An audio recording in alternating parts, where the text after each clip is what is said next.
Hello guys, last day இன் பெங்களூர். காலையில் எந்திரிச்சதும் refresh ஆகிட்டு பிரேக்ஃபாஸ்ட்லாம் முடிச்சுட்டு ஊர் பக்கம் கிளம்பி போயிடலாம் தான் நினச்சோம். ஆனால் அப்பன்னு பார்த்தா ஜெகதீஷ்க்கு ஒரு வேலை வந்ததுனால அதை முடிக்கிறதுக்காக அவர் கிளம்பி போயிட்டார். வழக்கம் போல் நானும் சொல்லி வந்து ரூமில் தனியாக இருந்தோம். கொஞ்சம் பேக்கிங் ஒர்க்லாம் இருந்துச்சு. அதெல்லாம் முடிச்சுட்டு ஒரு 2 மணி நேரம் பக்கம் வெயிட் பண்ணோம். ஆள் வர்ற மாதிரி தெரியல.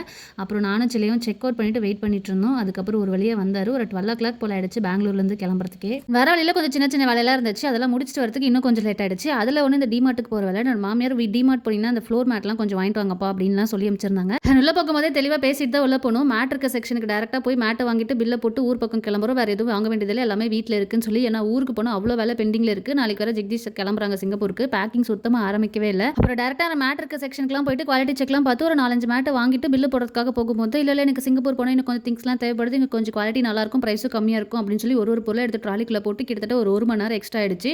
கடைசியாக பில்லு போடும்போது இது வேணாம் அது வேணாம்னு சொல்லி பாதி பொருளை கேன்சல் பண்ணி நான் செம்ம டென்ஷன் பண்ணிட்டாரு.